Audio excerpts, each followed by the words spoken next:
Back at it for another Hot Dog Friday. Today we've got the Riviera and my take on the garden dog. Let's get to it. And by the way, back by popular demand is the lav mic. Got enough comments that the other microphone wasn't cutting it, so I switched back to this. And listen, if you can hear me swallowing, it's your own fault. That's the comments that I kept going, so I had to go back to this. So it is what it is. But we're going to be doing, for our Riviera, we've got red onion and cucumber already cut up and in here. Next up is we're going to be adding in, let's get our sun-ripened tomatoes out. We're going to pull out a couple of these guys. And what we're going to do, because these things are just drenched in oil, we're going to just get a couple of them out right onto this paper towel, and we're going to let that paper towel kind of absorb some of that oil just a little bit. We don't want to do too much there. And then transfer it over here, and we're just going to cut these up real fine.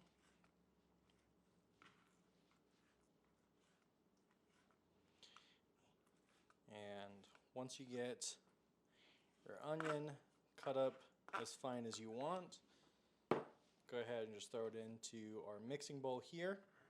And then we're going to put in our pesto, just as much pesto as you like.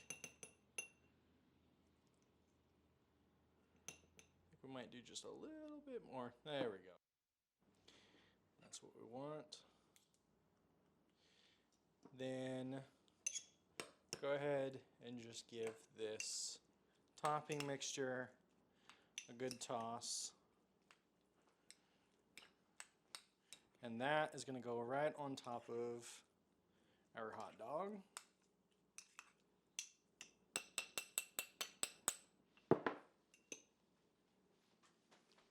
And because fall is here, we have less time in our evenings to be cooking, so it's dark outside and we're cooking on the stovetop today.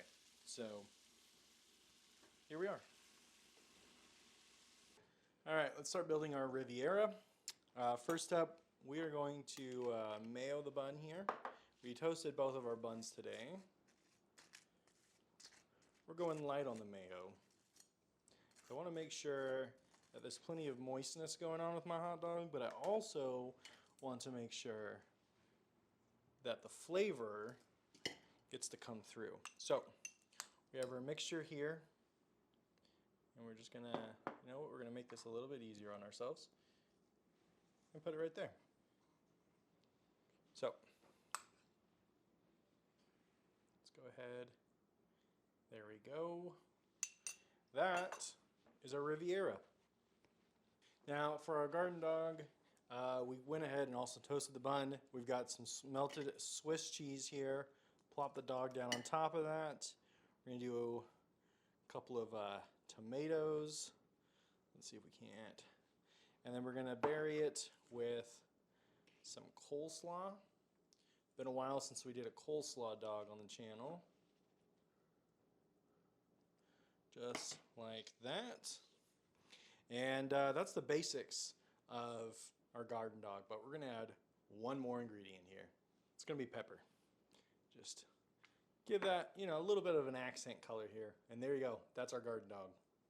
First one on the taste test is going to be our Riviera. All right, with the Riviera, there is plenty of crunch factor in that fresh cucumber, along with those raw onions. The pesto and the tomatoes bring out some really strong, vibrant flavors. All of it you would think would work together, but I think what I'm missing here is just one key ingredient to really pull it all together. I don't know if maybe what I should have done is almost marinate the onions and the cucumber in something. That might have really, really brought this over the top. As it is, it's almost a 2, but I think the pesto and the tomatoes bring it up to a 3. With that being said, it's a great dog. Even if you took out the cucumbers and that was it, it'd be probably about the same, but it would have, I think, a little bit better flavor going on here. All in all, good dog, but as it is, not going to make the cut. Now we're going to be trying my take on the garden dog. You know, I think this one's actually going to be pretty good. I got a good feeling about it. All right, the garden dog, pretty good.